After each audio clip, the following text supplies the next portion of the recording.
देश के पूर्व राष्ट्रपति रामनाथ कोविंद की आत्मकथा Triumph of the Indian Republic, my life my struggles के विमोचन का खास मौका रहा और इसे और ज्यादा खास बनाया देश के प्रधानमंत्री नरेंद्र मोदी की मौजूदगी ने। इस मौके पर प्रधानमंत्री मोदी ने देश के जेनजी को एड्रेस करते हुए एक बड़ा मैसेज दिया है। सोशल मीडिया, रील्स और इंस्टेंट रिजल्ट पाने की चाहत के इस एरा में प्रधानमंत्री की तरफ से कही गई कई बातें जेनजी के मानसिक, उनके सामाजिक और प्रैक्टिकल अप्रोच पर सवाल उठाने के साथ साथ सही डायरेक्शन देने की कोशिश करती हुई नजर आई। उनकी बातों को डिटेल से समझना जरूरी है, उसके मायने भी, और सही तरीके से ये मैसेज आगे कन्वे होना भी चाहिए। तो सबसे पहले प्रधानमंत्री मोदी के असल संदेश को डिकोड करने की कोशिश करते हैं। उन्होंने ये कहा, a shortcut will cut your short. इस मौके पर प्रधानमंत्री मोदी ने जहां रेलवे स्टेशंस पर लिखी रहने वाली एक आम चेतावनी का एग्जाम्पल देते हुए कहा कि उसका मतलब साफ रहा कि शॉर्टकट अपनाना भारी पड़ सकता है। दरअसल सोशल मीडिया के इस दौर में जहां पर यूथ नेम, फेम और पैसा बहुत जल्द हासिल कर लेना चाहते हैं, प्रधानमंत्री ने जेनजी को आगाह किया कि जल्दबाजी में अपनाए गए रास्ते लंबे समय तक टिकाऊ नहीं होते, लॉन्ग वे में वो सस्टेनेबल नहीं होते। जिस तरीके से रेलवे ट्रैक पार करने का शॉर्टकट जानलेवा साबित हो सकता है, उसी तरीके से उनके करियर और जीवन में शॉर्टकट टैलेंट को नुकसान पहुंचा सकता है। मैं खास करके युवा पीढ़ी से आग्रह करूंगा, रील का जमाना है,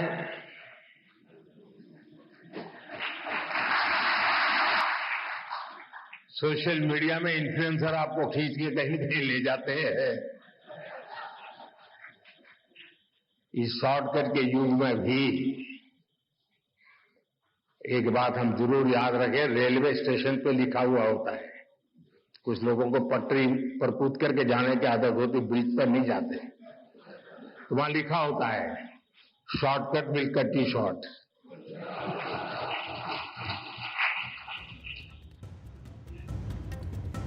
तो देखिए, डिजिटल वर्ल्ड में रील्स और सोशल मीडिया इन्फ्लुएंसर्स युवाओं के सोचने समझने के तरीके को इम्पैक्ट करते हैं, इन्फ्लुएंस करते हैं। प्रधानमंत्री का ये साफ कहना है कि इस एरा में डिजिटल इन्फ्लुएंसर्स युवाओं को अलग अलग डायरेक्शंस की तरफ अट्रैक्ट करते हैं, जिससे वो अपने असल लक्ष्य से भटक सकते हैं। 15 से 60 सेकंड की रील से केवल ध्यान भटकता है और सतही जानकारी मिलती है। ये संस्कृति युवाओं में पेशेंस और परसिस्टेंस को खत्म कर रही है। हमें भविष्य में कोविंद जी जैसे अनेकों युवा चाहिए, जो परेशानियों से परास्त न हो, जो मुश्किलों से मायूस न हो, बल्कि अपनी मेहनत से हर मंजिल को आसान बनाने का हौसला रखे। इसी बदलाव से सशक्त भारत के निर्माण का संकल्प पूरा होगा। यहीं से आत्मनिर्भर और विकसित भारत का रास्ता बनेगा। साथियों, ऐसे युवा शक्ति के निर्माण के लिए जो प्रेरणा चाहिए, कोविंद जी की ऑटोबायोग्राफी उसका अहम स्रोत बन सकती है। तो जैसा कि मैंने पहले भी जिक्र किया कि ये प्रोग्राम पूर्व राष्ट्रपति की आत्मकथा के, उनकी ऑटोबायोग्राफी के विमोचन का था और इसीलिए प्रधानमंत्री मोदी ने इसी का रेफरेंस लेते हुए जेनजी से ये अपील की कि जो छोटी रील्स की बजाय दिग्गजों की ऑटोबायोग्राफीज को पढ़ें, ना कि उन शॉर्ट रील्स पर अपना समय जाया करें और खुद को डीफोकस करें। उनका ये साफ कहना रहा कि किसी महान व्यक्तित्व या फिर संघर्षशील व्यक्ति की आत्मकथा पढ़ने से ये समझ आता है कि सफलता के पीछे कैसे सालों की तपस्या, असफलताएं और धैर्य छिपा होता है। सोशल मीडिया की चकाचौंध भरी बनावटी दुनिया की तुलना में किसी व्यक्ति का लाइफ स्ट्रगल जानना आपको ज्यादा प्रेरित करता है। उदाहरण के तौर पर उन्होंने रामनाथ कोविंद के जीवन संघर्ष की बातें भी इस कार्यक्रम में की। प्रधानमंत्री ने कार्यक्रम में जानकारी साझा करते हुए ये कहा कि पद छोड़ने के बाद भी रामनाथ कोविंद देश के लिए लगातार काम कर रहे हैं। वो एक राष्ट्र एक चुनाव को लेकर बनी जेपीसी के अध्यक्ष भी हैं। प्रधानमंत्री मोदी ने नई पीढ़ी से इस किताब को पढ़ने की अपील को कई बार दोहराया। इस मौके पर प्रधानमंत्री ने एक वाक्य का जिक्र करते हुए रामनाथ कोविंद के व्यक्तित्व की बातें, उनकी पर्सनालिटी की बातें भी साझा की। उन्होंने कहा कि जब वो राष्ट्रपति भवन में पूर्व राष्ट्रपति रामनाथ कोविंद से मिलने जाते थे प्रधानमंत्री रहते हुए, तब प्रोटोकॉल के बावजूद रामनाथ कोविंद अक्सर फॉर्मेलिटीज से हटकर उनसे बातचीत करते थे। इतना ही नहीं, वो प्रधानमंत्री को विदा करने के लिए खुद कार के दरवाजे तक आते थे। प्रधानमंत्री ने कहा कि उन्होंने कई बार रामनाथ कोविंद से ऐसा ना करने के लिए कहा, लेकिन उन्होंने अपनी ये विनम्रता कभी नहीं छोड़ी। ये बातें आज के युवाओं को सीखनी चाहिए। मुझे याद है प्रधानमंत्री के तौर पर मैं राष्ट्रपति भवन में उनसे मिलने जाता था। प्रोटोकॉल के हिसाब से जो बातें नहीं हो सकती हैं, वो बातें वो करते थे। वो प्रधानमंत्री को छोड़ने के लिए गाड़ी के दरवाजे तक आते थे।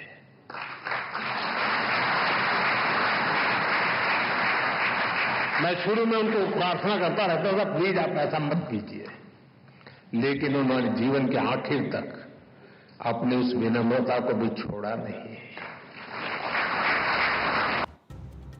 पूर्व राष्ट्रपति रामनाथ कोविंद का गांव परोंग है और इसकी भी प्रधानमंत्री मोदी ने अपने भाषण में बात करते हुए ये बताया कि राष्ट्रपति बनने के बाद जब कोविंद अपने गांव पहुंचे तो उन्होंने अपने उन शिक्षकों के पैर छुए जिन्होंने उन्हें पढ़ा लिखा कर इस काबिल बनाया कि वो देश के सर्वोच्च पद पर जा पहुंचे। पूर्व राष्ट्रपति ने इस दौरान गांव की मिट्टी को नमन भी किया था, जो कि उनकी राष्ट्र प्रेम की भावना को दर्शाता है। साथ ही वहां पर मौजूद लोगों के प्रति आभार भी व्यक्त किया। यानी कि आज के समय में जिस ग्रैटिट्यूड की बात अक्सर होती है, वो पूर्व राष्ट्रपति में दिखता भी है। कोविंद के भावुक अंदाज की मोदी ने खुलकर सराहना की। उन्होंने कहा कि उनके व्यवहार ने दुनिया के सामने भारत के संस्कार और कल्चरल वैल्यूज की कुछ ऐसी तस्वीर पेश की जिस पर हर भारतीय को गर्व होता है। प्रधानमंत्री मोदी की बातों में साफ दिखता है कि आज सरकार और नीति निर्माता ये समझते हैं कि जेनजी आबादी का बड़ा हिस्सा फोन स्क्रीन पर अपना समय बिता रहा है। युवाओं के बीच रील्स के जरिए कई तरीके की गलत धारणाएं भी बनती जा रही हैं, जैसे कि रातों रात अमीर बनने का ख्वाब महज 1 मिनट की रील में युवा देख लेते हैं। ऐसे में युवा मेहनत से बचने की कोशिश करते हुए एक इजी वे फाइंड आउट करने की कोशिश करते हैं और इसी खतरे को देखते हुए ये एक तरीके का स्किल एंड कैरेक्टर बिल्डिंग का आह्वान दिखा। ये भी आज के माहौल में साफ दिखता है कि लगातार रील्स देखने और दूसरों की डिजिटल सक्सेस से तुलना करने की वजह से युवाओं में डिप्रेशन और एंजाइटी बढ़ रही है। मसलन उसके इतने फॉलोअर्स तो मेरे इतने कम क्यों, मेरे एक फोटो पे इतने कम लाइक तो दूसरे की पिक्चर पे इतने ज्यादा लाइक्स क्यों। और यही वजह है कि धैर्य रखने, पेशेंस को मेंटेन करने और लंबे रास्ते चुनने की सलाह मानसिक संतुलन को बनाए रखने में मददगार साबित होती है। हम आज विकसित भारत 2047 का सपना देख रहे हैं, लेकिन किसी भी देश के विकास के लिए युवाओं का अनुशासन, उनका अध्ययन, जमीनी मेहनत से जुड़े रहना बहुत जरूरी है।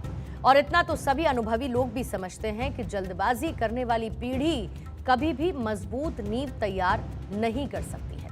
और इसीलिए बड़े बुजुर्ग हमेशा से ये कहते आए हैं और आपने भी अपने बड़े बुजुर्गों से सुना होगा कि सफलता का कोई शॉर्टकट नहीं होता है। There is no shortcut to success.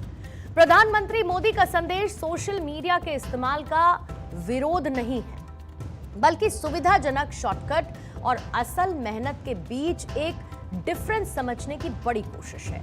प्रधानमंत्री यहां पर युवाओं से कनेक्ट होते हुए उन्हें यह समझाने की कोशिश करते दिखे कि उन्हें रील की हकीकत से, या फिर यूं कहूं कि रील के डिल्यूजन से बाहर आकर देश के महापुरुषों के संघर्ष की महागाथा को पढ़ना चाहिए। हाँ, इसमें समय जरूर लगता है, लेकिन ये युवाओं का सोचने समझने का तरीका बदलने की ताकत भी रखता है, क्योंकि जिंदगी में जब असल चुनौतियां आती हैं तो फिर वर्चुअल वर्ल्ड की चकाचौंध नहीं, बल्कि असल हकीकत आपको इससे पार ले जाने में मददगार साबित होती है।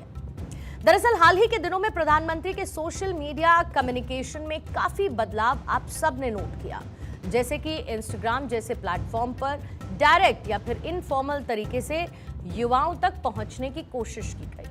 और इस बड़े डिजिटल आउटरीच के बीच जेंजी के लिए उनका ये मैसेज इंपॉर्टेंट बहुत है।